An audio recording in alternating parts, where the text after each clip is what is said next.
materi ke-7, Pak. Kita ngomongin unit kompetensi daripada P85SP S020810.2, atau biar gampang Bapak mudah ingatnya, unit kompetensi 080.2. Nama judul pelatihannya, nama unit kompetensinya adalah mengelola proses pemantauan terhadap pencapaian kinerja. Saya bilang di awal tadi, mengelola proses pemantauan terhadap pencapaian kinerja ini ada 3 yang harus kita kuasai, kita harus kompeten. Yang pertama adalah kita bisa mengadministrasikan pengumpulan formulir daripada Monef ini, Pak. Kita ke user, Pak, kita kasih tahu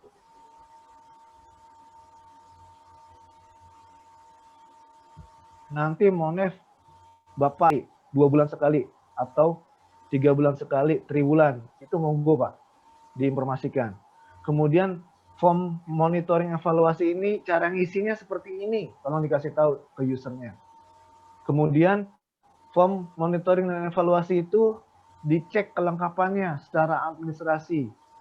Monitoring bisa jadi kita menggunakan logbook, Pak, logbook harian, monitoring harian si peserta pemagang bisa kita gunakan itu dengan dilengkapi oleh gap atau kendala dan feedbacknya, ataupun mungkin dengan form observasi. Nah, itu beda-beda, nanti tiap industri beda-beda, Pak, monggo dikondisikan. Kemudian formulir pemantauan pencapaian kerja ini juga diadministrasikan, ada nomor dokumen, kemudian di filing, di bantex, kemudian kita kontrol sampai berapa bulan, sampai berapa periode, itu adalah kriteria unjuk kerja yang berikutnya. Nah, kemudian elemen kompetensi yang kedua, melakukan analisa kesenjangan. Setelah form Monef itu kita sosialisasikan ke user, lalu tugas kita selanjutnya adalah melakukan analisa kesenjangan apabila form Monef itu sudah diisi dan kembali ke kita. Melakukan analisa kesenjangan tentu ada beberapa hal yang harus kita lakukan. Yang pertama adalah data dan kesenjangan itu adalah dibandingkan terhadap pencapaian kinerja. Datanya, data Monef, lalu kita bandingkan dengan pencapaian kinerjanya. Indikator kinerja dibandingkan dengan pencapaian kinerja. Indikator kinerja dibandingkan dengan pencapaian kinerja. Akan ketemu gap. Nah, gap ini lalu kita lakukan analisa. Ini ada di 2.2. Kita melakukan analisa. Hasil analisanya terhadap gap tersebut kita paparkan kepada pimpinan kerja. Kemudian yang terakhir, elemen kompetensi yang terakhir, menyusun alternatif umpan balik. Setelah ketemu gap-nya, kita analisa apa penyebabnya, lalu kita buat alternatif umpan balik. Nah, ini adalah gambaran dari unit kompetensi dari Monef ini. Monggo dilanjut, Pak Teguh.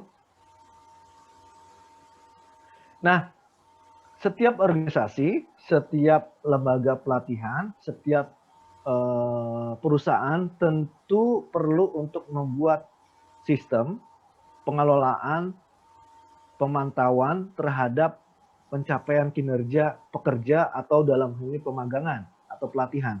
Itu perlu, Pak.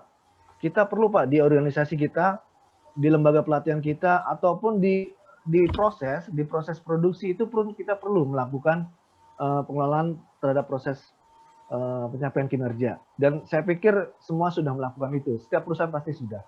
Nah, tujuannya apa? Tujuannya adalah untuk meningkatkan ataupun membuat proses kita itu menjadi lebih efektif, Pak, lebih efisien. Mencapai targetnya itu lebih cepat, lebih murah, lebih bagus, dan lebih, yang tadi saya bilang, efektif dan efisien. Intinya itu, Pak. Nah, kemudian apa yang harus kita lakukan? Proses pemantauan terhadap pencapaian kinerja itu yang kita sampaikan kepada si user ataupun yang akan memakai, yang pertama adalah ini monitoring dan evaluasi ini akan dilakukan secara periodik. Itu sudah pasti, Pak, akan dilakukan secara periodik. Monitoringnya harian, evaluasinya sebulan, 2 bulan, 3 bulan, atau mungkin 1 tahun, atau mungkin triwulan.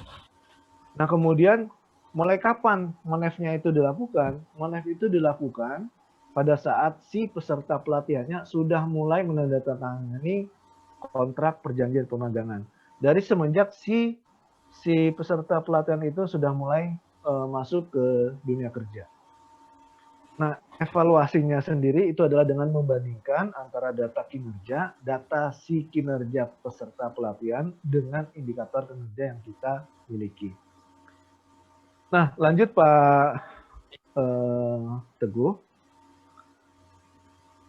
Monitoring dan evaluasi itu bedanya apa sih sebenarnya?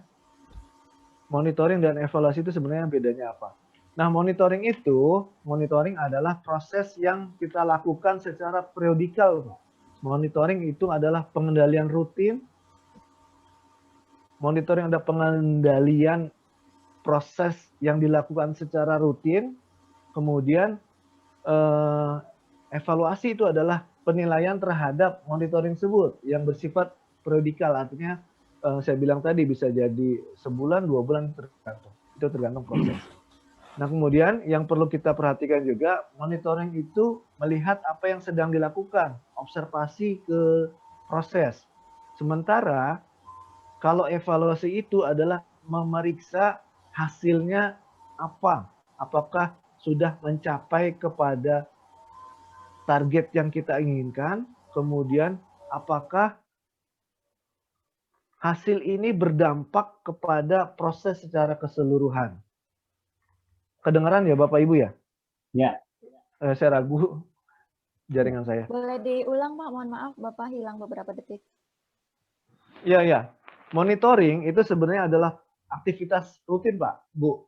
Aktivitas rutin, pengendalian yang dilakukan secara rutin terhadap suatu proses pelatihan atau proses industri yang sedang berlangsung. Artinya monitoring itu dilakukannya pada saat proses pelatihan itu sedang berlangsung.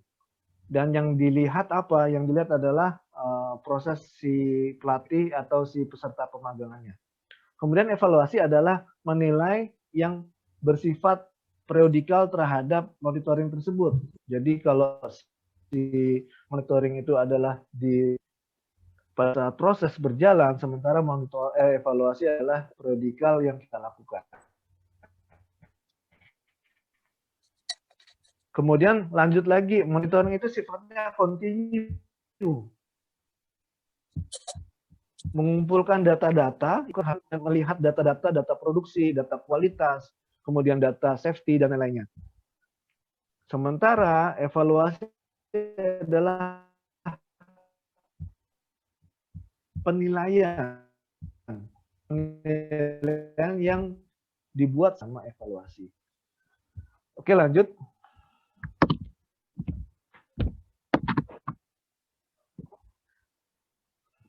Nah, di slide ini sebenarnya kelihatan. Nah, mohon maaf Pak Teguh, balik lagi Pak, mohon maaf. Nah, di sini sebenarnya kelihatan periode pelaksanaan pemantauan. Kalau di sini Juni, September, Oktober, November itu bisa ditentukan Pak. Jadi kita bisa menentukan periode pelaksanaan evaluasinya. Kalau monitoring kita lakukan mungkin harian, tapi kalau evaluasi bisa jadi berkala sebulan, 2 bulan, triwulan, ataupun semester, ataupun dalam 1 tahun. Ini kelihatan di sini. Lanjut Pak Teguh.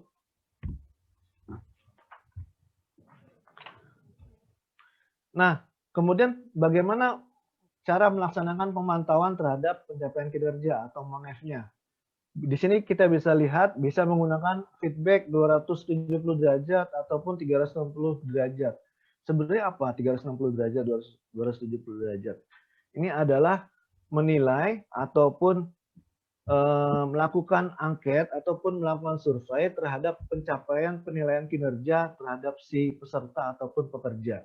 Caranya bagaimana? Dengan mendapatkan umpan balik dari data yang kita kumpulkan. Bisa jadi dari atasan, bisa jadi dari bawahannya, bisa jadi dari customer, bisa jadi dari related area yang berhubungan dengan si peserta. Dalam hal ini peserta pemagangan ya. Kemudian kinerja karyawan atau si peserta pengembangan juga dievaluasi oleh orang yang berbeda dengan orang yang berinteraksi. Artinya orang ini bisa tahu kondisi si peserta pemagangan. Ini adalah feedback 270 ataupun 360 derajat. Biasanya menggunakan assessment, biasanya menggunakan angket, biasanya menggunakan survei. Nah, kemudian penilaian hanya dari atasan langsung. Ini adalah penilaian yang tradisional, Pak ya. Ini biasanya dulu sering kita lakukan, tapi sekarang sudah jarang kita lakukan. Artinya penilaian ini hanya dari top bottom, artinya hanya dari satu arah, dari satu sisi. Bisa jadi tidak objektif. Jadi penilaian hanya terbatas dari satu arah, dari atasan. Kemungkinan ini akan menjadi suatu penilaian yang tidak objektif. Kemudian yang berikutnya, feedback dari pelanggan atau rekan kerja. Nah, ini adalah penilaian yang berdasarkan dari feedback ataupun mungkin klaim ataupun mungkin laporan ataupun mungkin biasanya itu kalau di tempat saya sih namanya claim report, Pak ya, claim report. Ini didapatkan dari si pelanggan ataupun dari rekan kerjanya. Nah, ini juga hati-hati kalau ini dipakai biasanya ada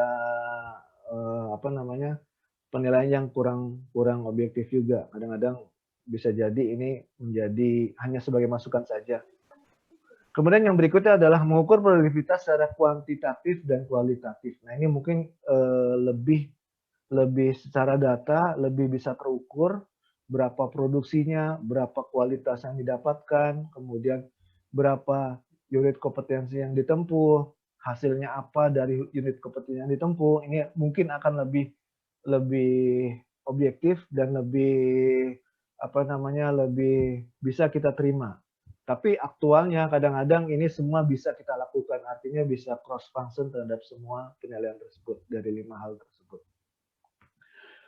Nah, lanjut ke berikutnya Pak Teguh. Nah, ini adalah menjelaskan cara pengisian formulir. Ini adalah contoh formulir ya, Bapak dan Ibu.